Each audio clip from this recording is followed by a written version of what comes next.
Fale a língua que seu mundo fala. Centro de Línguas URI Erechim, com apoio pedagógico da Cambridge University Press. Material didático internacional e professores com experiência no exterior. Centro de Línguas URI Erechim. Matrículas abertas. O que faz você escolher a escola para seu filho? O investimento? A localização? A estrutura? Não. A melhor escola para o seu filho é aquela que prepara ele para a vida.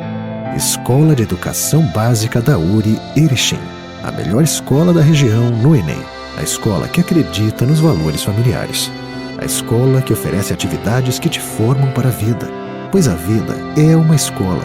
Matrículas abertas.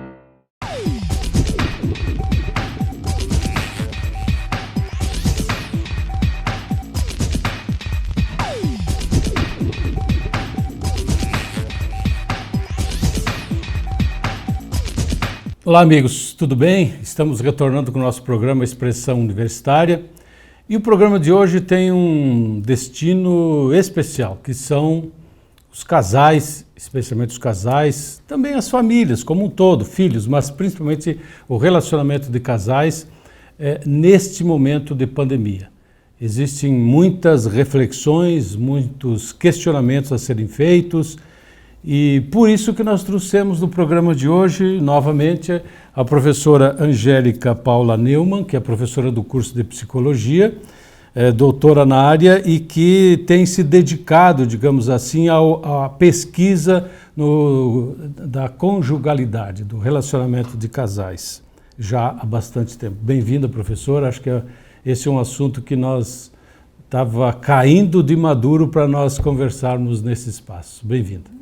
Bom dia, Ademar, muito obrigada pelo convite, obrigada pela oportunidade de estar aqui mais uma vez, podendo conversar sobre esse tema que é tão precioso e tão delicado como é o relacionamento de casais. Bem, a senhora, juntamente com uma professora da Univale, depois a senhora pode dar mais detalhes a respeito disso, desenvolveu um trabalho a respeito da vida a dois durante a pandemia, algumas reflexões a respeito disso. Como é que surgiu essa ideia, professora?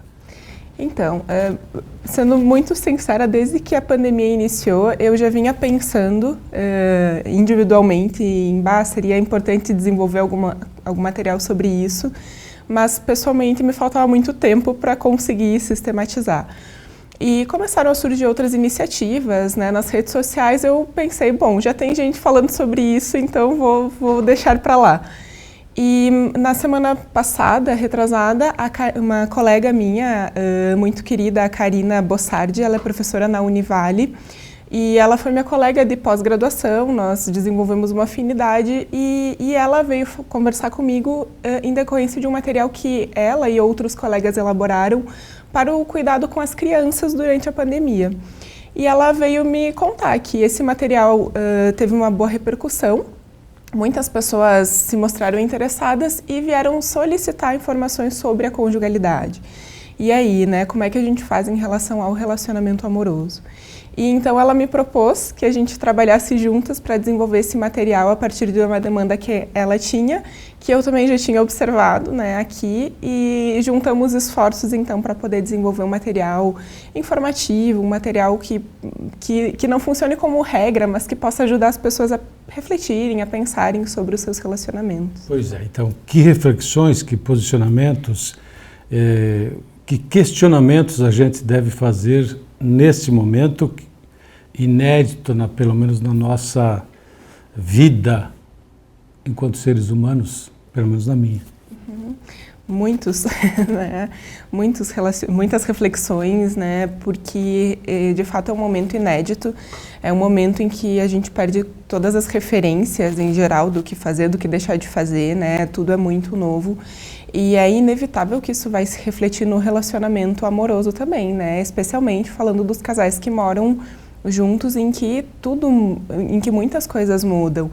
E, por exemplo, no nosso contexto aqui em Erechim, muitas pessoas seguem saindo para os seus trabalhos, né? Nós temos muitas coisas de indústria e comércio funcionando, mas mesmo que as pessoas continuem saindo para os seus trabalhos, existiram muitas modificações de atividades eletivas que não são mais feitas, né, de impactos econômicos, de todos os cuidados para sair e fazer as atividades diárias. Então, ir no mercado envolve uma série, né, de cuidados na rotina e tudo isso vai se somando, né, todos os cuidados com as crianças que não estão indo até a escola. Então, tudo isso vai se somando e, inevitavelmente, gera estresse, né, sai da rotina.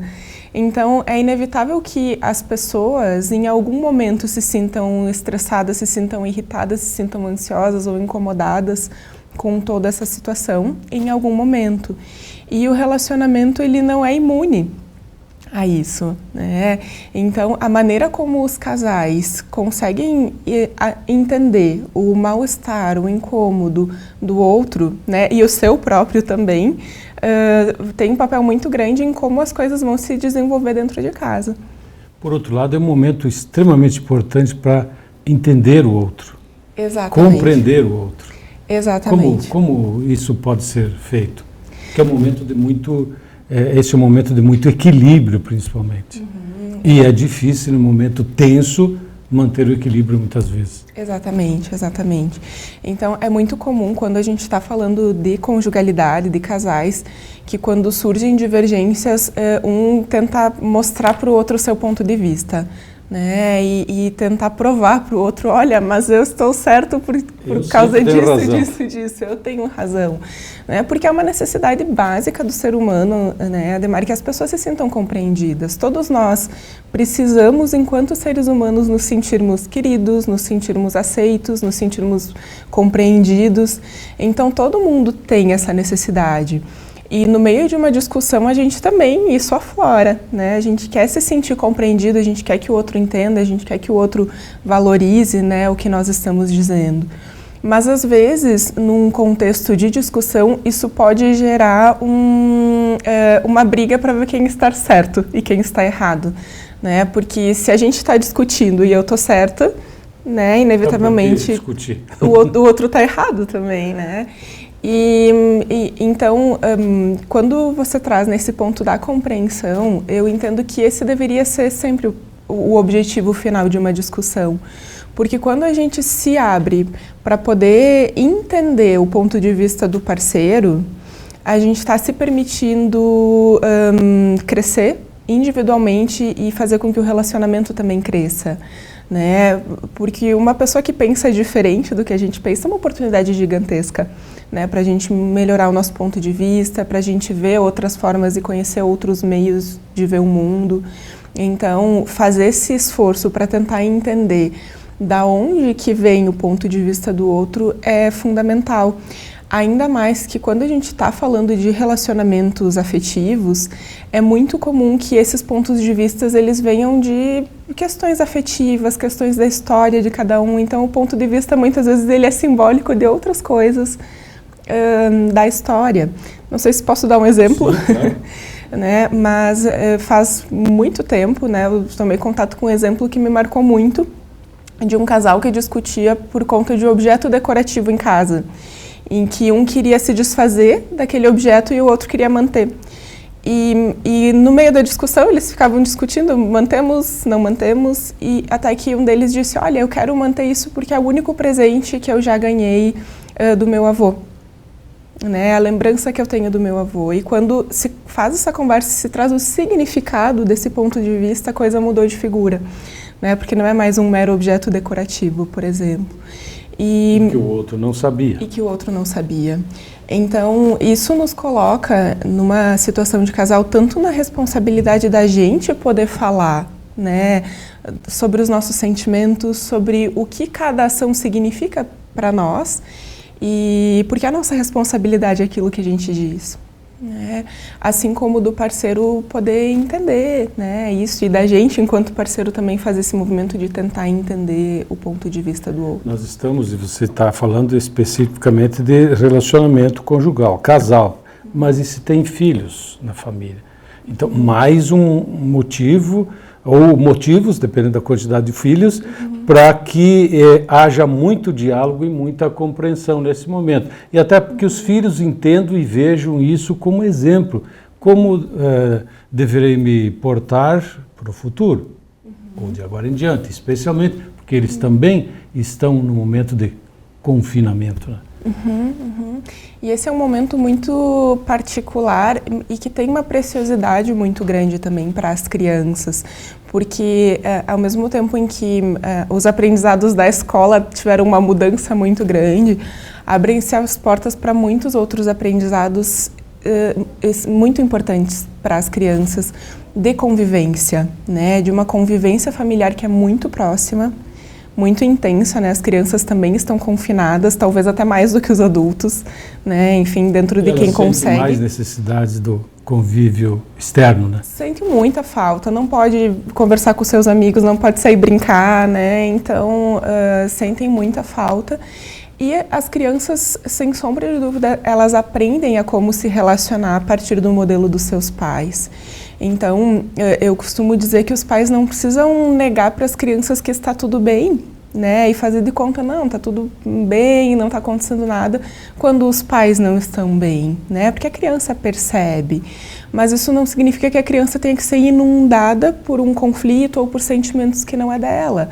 Quando ela começa a aprender, olha, meu pai e minha mãe também não ficam bem o tempo todo, mas eles conseguem lidar com isso, conseguem resolver isso, isso é um aprendizado de como ser humano, né, Ademar, de que todos nós temos problemas, de que todos nós em algum momento nos sentimos tristes, nos sentimos frustrados, né, podemos sentir raiva em algum momento, e que a maneira como a gente vai lidar com isso é que faz a diferença, não o fato da gente sentir ou não. Então, quando a criança ela vê que os seus pais também pensam de forma diferente em alguns momentos, mas eles conseguem conversar, conseguem dialogar e conseguem chegar a um acordo, digamos assim, isso é muito saudável, né, para o desenvolvimento da criança. De acordo com o que a senhora está falando, eu interpreto isso como uma forma de que esse é o momento para perguntar mais, escutar mais, né? Mas não é perguntar por perguntar, saber o que perguntar, para que não haja mágoas, que a herança não seja mais mágoas do que resoluções. Como é que a gente deve se portar nesse momento, então? A gente já falou de equilíbrio e tudo mais, mas nem sempre é possível isso. Então, a senhora fala no seu artigo, inclusive, que chega um momento,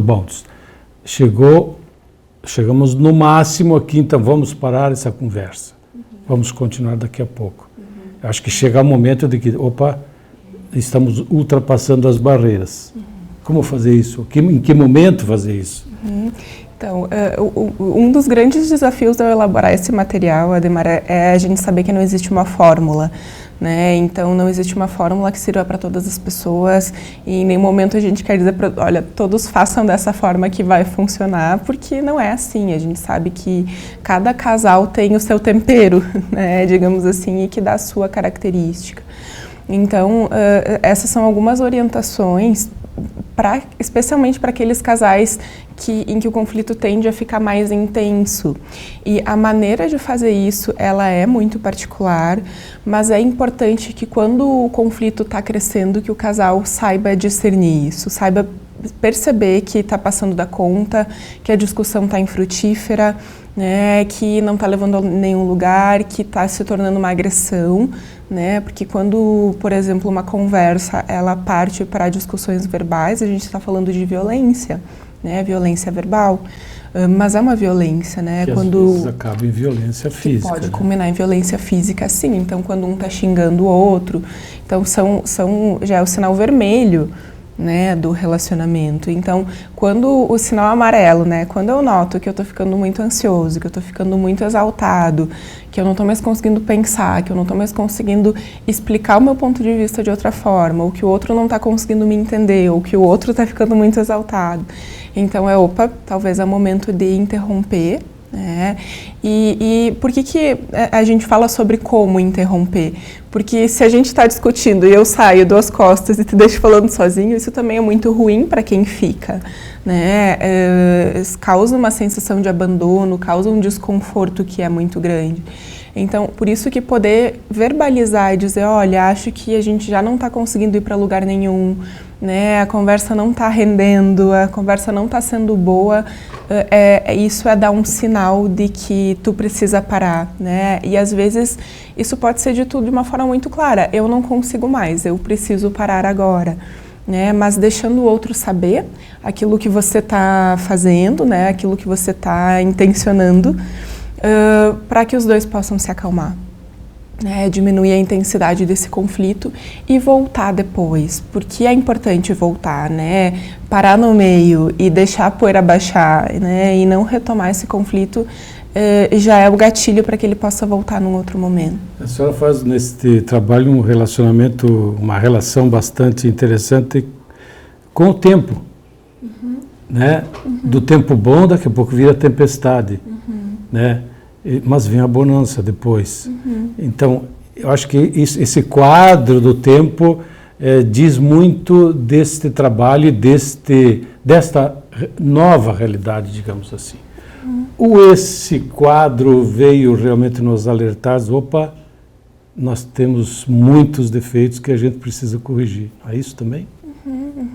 Todos nós temos muitos defeitos, né? Defeitos a gente precisa corrigir permanentemente, né? Todos nós somos seres em evolução o tempo todo, né? E a cada dia que passa a gente muda.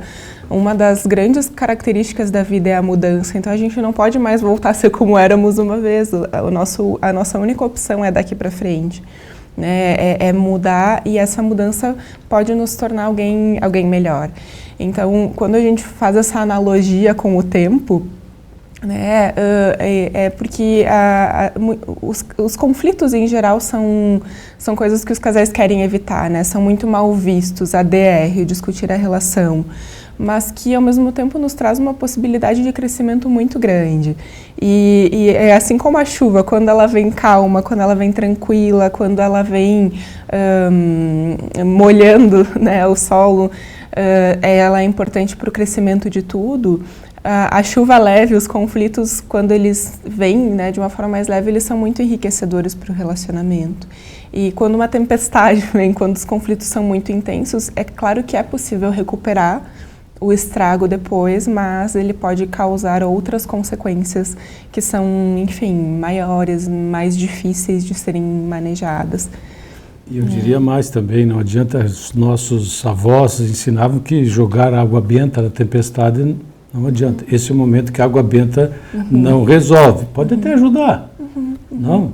Mas eu acho que é o momento de... A senhora vê, então, que esse é o grande momento do crescimento do casal e da família crescer muito e descobrir quanto o outro também tem valor. No relacionamento, no crescimento da família, do desenvolvimento, porque eu acho que é aí que nasce uma sociedade mais justa, igualitária, por aí vai, né? Esse momento, sem sombra de dúvida, ele nos tira da nossa zona de conforto. Então, poder usar isso para descobrir de que formas nós podemos melhorar enquanto ser humano, enquanto casal, né, enquanto cônjuge, enquanto pai, enquanto mãe, enquanto filho, né, nos diferentes papéis que a gente ocupa, para poder cuidar da outra pessoa, para poder estar presente para outra pessoa. Se a gente conseguir sair mais fortalecido enquanto família, já é uma evolução muito grande, né? A gente fala muito da nossa evolução enquanto sociedade, frente a uma pandemia, mas o quanto a gente pode se dispor a crescer, né? E a conhecer melhor o nosso parceiro, a nossa parceira, as pessoas que, né, moram com a gente. Isso é muito importante, porque às vezes a gente já conhece, já sabe de muitas histórias lá do início do relacionamento, acha que sabe tudo da vida do outro, e um momento como esse vem para nos mostrar que tem muito a se saber ainda, né? E que a gente pode se descobrir enquanto ser humano e a gente pode descobrir o outro também.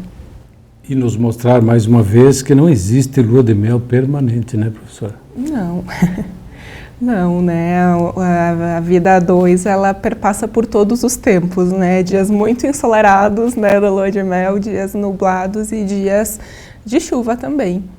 E todos eles são importantes, o conflito ele faz parte, é importante as pessoas saberem que a discussão faz parte, porque isso torna o conflito um pouquinho menos assustador, quando a gente entende que, bom, todo mundo passa por isso em algum momento, mas a maneira como a gente vai escolher lidar com esse conflito é o que é definidor de como as coisas vão seguir.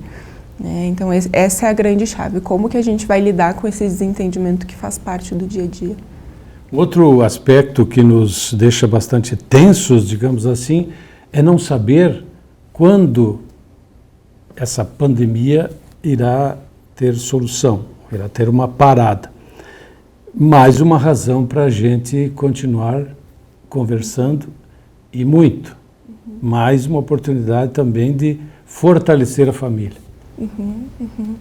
Sim, e de fortalecimento em uma situação em que tudo está fora de controle, Então, nós, enquanto seres humanos, precisamos de rotina, a gente busca por rotina, Eu digo que mesmo as pessoas que não têm uma rotina tão clara, aquela é a sua rotina, Então, é a sua organização, nós precisamos ter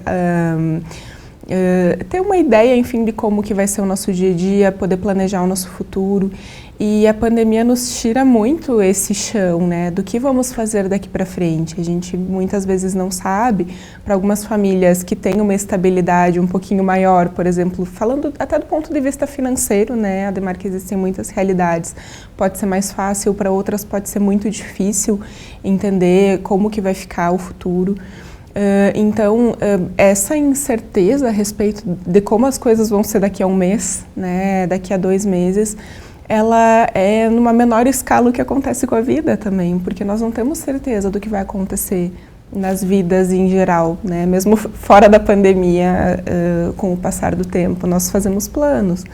Então isso nos mostra o quanto o momento atual ele também é precioso, o quanto o que nós temos é hoje, é a possibilidade do que está acontecendo no dia a dia de agora, e o que está vindo lá para frente está fora do nosso controle. E, bom, como vamos lidar com isso? Como vamos aproveitar essa oportunidade de estar mais perto, de estar juntos no dia a dia? O que vamos fazer com esse tempo? É uma escolha interessante. É muito, muito legal, muito interessante mesmo. Professora, esse trabalho pode ser visto pelas pessoas onde? Então, disponível? Sim, ele está disponível, nós estamos disponibilizando por redes sociais mesmo, Então o site da URI está lançando uma matéria disponibilizando esse material para as pessoas que têm acesso, e a ideia é que ele possa circular para chegar a quem precisa e que ele possa servir como um guia para reflexões, Não como um manual que todos devem seguir tal qual, mas como ideias que possam fomentar com que os casais conversem, que os casais possam ter as suas reflexões. Professora, algum último lembrete para que a gente não conseguiu abordar nesse programa? Teríamos, digamos, muitas questões, muitas colocações ainda para se fazer, mas sempre tem aquela última lembrança, o último recado para que as pessoas possam se sensibilizar a respeito disso. Acho que a grande lição no programa de hoje foi de que a gente tem que conservar o equilíbrio, conversar muito, compreender o outro, enfim. O que mais, professora?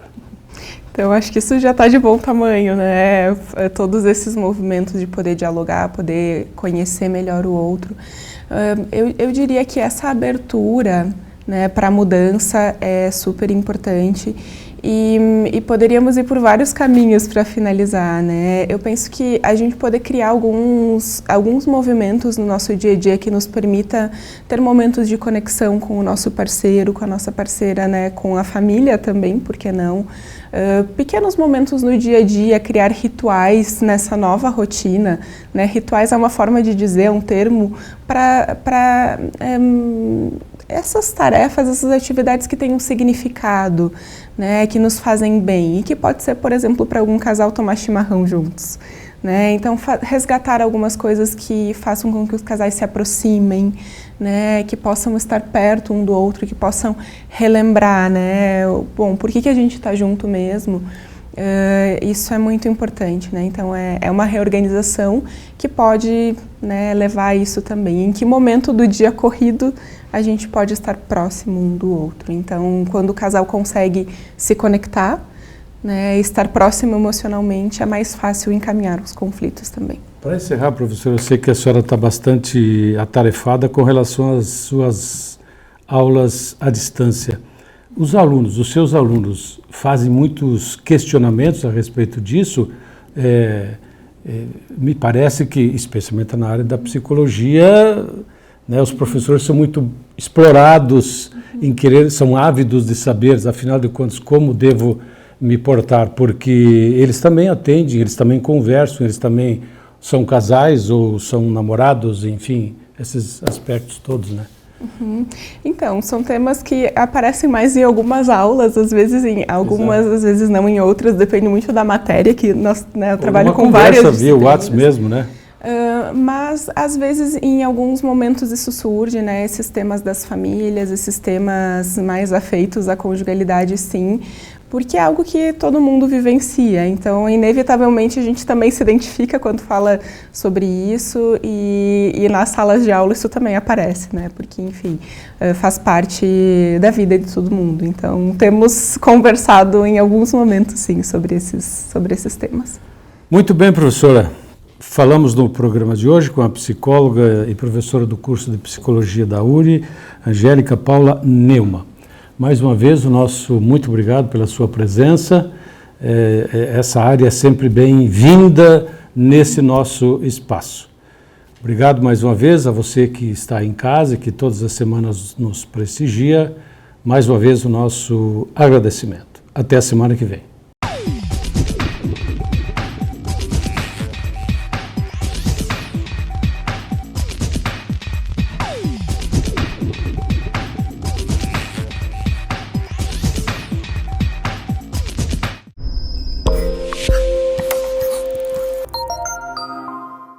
Fale a língua que seu mundo fala. Centro de Línguas URI Erechim, com apoio pedagógico da Cambridge University Press. Material didático internacional e professores com experiência no exterior. Centro de Línguas URI Erechim. Matrículas abertas.